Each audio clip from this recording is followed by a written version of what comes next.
आज सोनू ने बहुत परेशान किया। शिशु सदन की आया ने कहा, क्यों सोनू, क्या बात है? क्यों इन्हें परेशान किया? रोशनी ने बच्चे को गोद में उठाकर चूम लिया और गोद में लिए लिए ही आगे बढ़ गई। सोनू खामोश और उदास था, चुपचाप माँ की गोद में चढ़ा इधर उधर देखता रहा। रोशनी ने बच्चे की खामोशी महसूस की, उसका बदन छू कर देखा, फिर स्नेहपूर्वक बोली, बेटे आज आपने माँ को प्यार नहीं किया? नहीं करूँगा, सोनू ने गुस्से में गर्दन हिलाकर कहा। क्यों बेटे, आप हमसे नाराज़ हैं? हाँ, लेकिन क्यों? रोशनी ने पूछा। फिर सोनू को नीचे उतारकर सब्जी वाले से आलू का भाव पूछा और 1 किलो आलू थैले में डलवा लिए। कुछ और सब्जी खरीदकर वो सोनू की उंगली थामे धीरे धीरे घर की ओर चल दी। माँ, मैं टॉफ़ी लूँगा, सोनू ने मचल कर कहा। नहीं बेटे, टॉफ़ी से दांत खराब हो जाते हैं और खांसी आने लगती है। फिर बिस्कुट दिला दो। हाँ, बिस्कुट ले लो। रोशनी ने काजू वाले नमकीन बिस्कुट का पैकेट लेकर 2 सोनू को पकड़ा दिए और शेष थैले में डाल लिए। रोशनी बेहद थकी हुई थी। उसकी इच्छा हो रही थी कि वो जल्दी से जल्दी घर पहुंचकर बिस्तर पर ढेर हो जाए, पंखे की ठंडी हवा में आंखें मूंदे लेटी रहे और अपने दिलो दिमाग की थकान उतारती रहे। फिर कोई उसे एक प्याला चाय पकड़ा दे और चाय पीकर वो फिर लेट जाए, लेकिन ऐसा संभव नहीं था। घर जाते ही उसे काम में जुट जाना था। महरी भी 2 से 3 दिन की छुट्टी पर थी। यही सब सोचते हुए रोशनी घर पहुंची, साड़ी उतार कर एक और रख दी और पंखा पूरी गति पर एक करके ठंडे फर्श पर लेट गई। सोनू ने अपने मोजे और जूते उतारे और उसके ऊपर आकर बैठ गया। माँ, कल कल से मैं वहाँ नहीं जाऊँगा। कहाँ?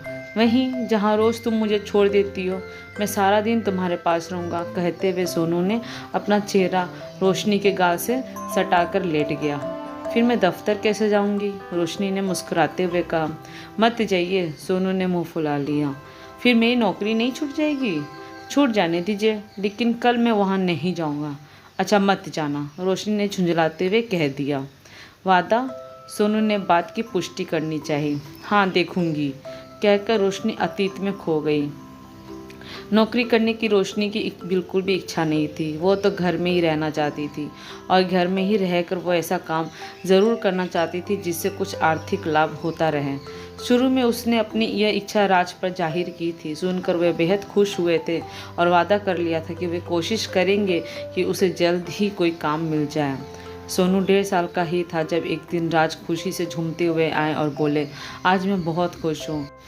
क्या हुआ? रोशनी ने आश्चर्य से पूछा। तुम्हें नौकरी मिल गई है क्या? रोशनी का मुंह खुला रह गया। लेकिन अभी इतनी जल्दी क्या थी? क्या कहती हो? नौकरी कहीं पैरों पर लगती है क्या? जब चाहो तोड़ लो। मिलती हुई नौकरी छोड़ना बेवकूफ़ी है।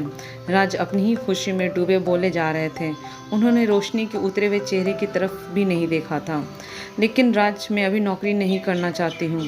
सोनू अभी बहुत छोटा बच्चा है, ज़रा सोचो, भला मैं उसे घर में अकेले किसके पास छोड़ कर जाऊँगी?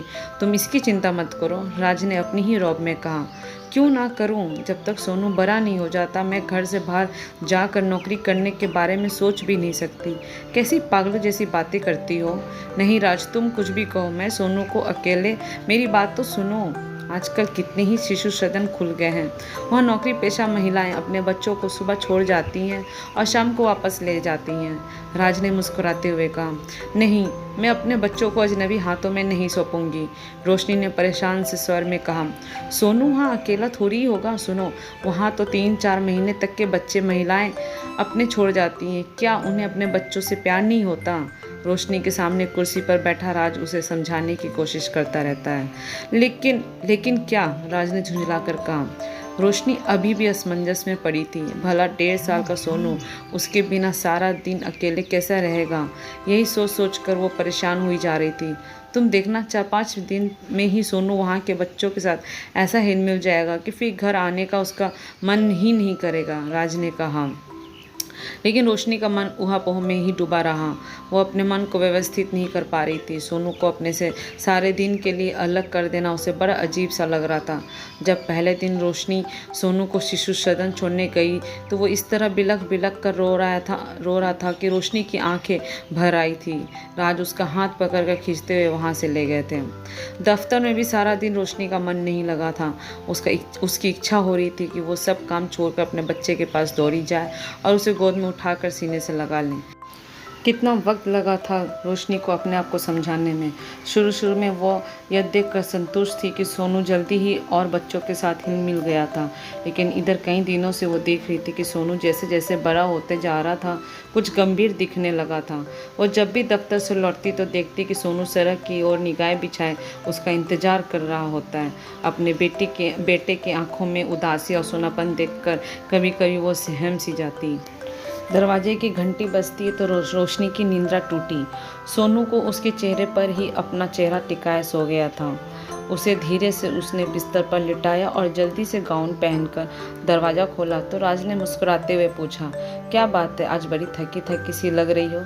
नहीं, ऐसे ही कुछ, तुम बैठो मैं चाय लाती हूँ, रोशनी ने कहा और रसोई में आ गई। लेकिन रसोई में घुसते ही वो सिर पर कर बैठ गई। वो भूल ही गई थी कि मेहरी आज छुट्टी पर है। सारे बर्तन झूठे पड़े थे। उसने जल्दी से कुछ बर्तन धोए और चाय का पानी चढ़ा दिया। सोनू क्या कर रहा है, चाय का घूंट भरते हुए अजय ने पूछा। सो रहा है। इस समय सो रहा है?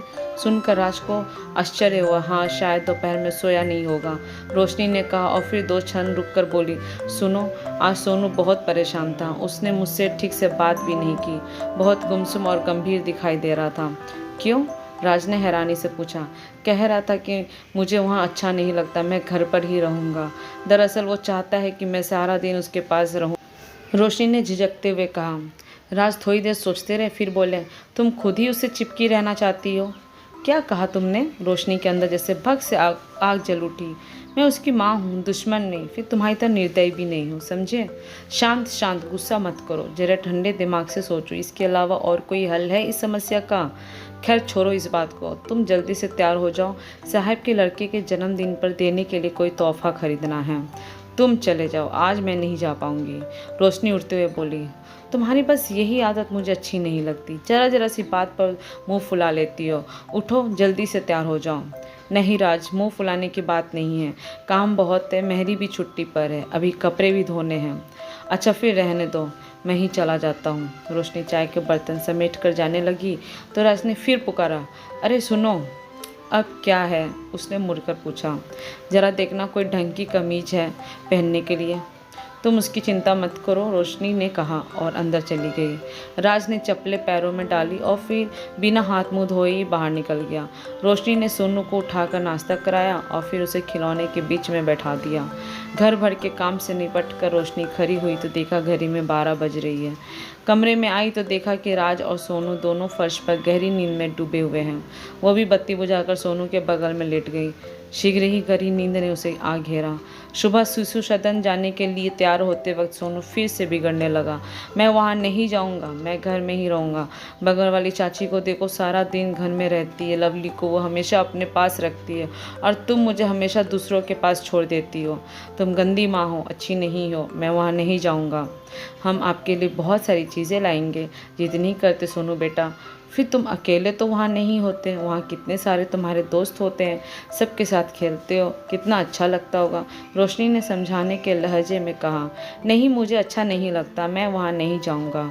आया डांटती रहती है, कल मेरी निकर खराब हो गई थी, मैंने जानबूझकर तो थोड़ी ही खराब की थी। एक शब्द पर जोर देते हुए कहा। क्या तुम्हारा दिमाग तो सही है? हाँ बिल्कुल सही है, रोशनी ने कोमल स्वर में कहा। सुनो, हमने उसे पैदा करके उस पर कोई एहसान नहीं किया है, अपने सुख और अपनी खुशियों के लिए उसे जन्म दिया है। क्या हमारा यह फ़र्ज़ नहीं बनता कि हम भी उसकी खुशी और उसके सुख का ध्यान रखें? राज, मैं घर पर ही रहूँगी। मैं नहीं चाहती कि अभी से उसके दिल में माँ बाप के प्रति नफ़रत की चिंगारी पैदा हो जाए और फिर माँ बाप का प्यार पाना उसका हक है। मैं नहीं चाहती कि उसके कोमल मन मस्तिष्क पर कोई गांठ पड़े। मैं उतने पैसे में ही काम चला लूँगी जितना तुम्हें मिलता है, पर सोनू को उसके अधिकार मिलने ही चाहिए। तो तुम्हें नहीं जाना? नहीं, रोशनी ने दृढ़ स्वर में कहा। राज ने स्कूटर स्टार्ट किया और तेजी के साथ दूर निकल गया। रोशनी धीमे कदमों से वापस लौट गई। उसका मन अब बेहद शांत था, उसे अपने निर्णय पर कोई दुख नहीं था। तो कैसी लगी ये आपको कहानी, प्लीज़ कमेंट करके हमें ज़रूर बताएं। Thank you.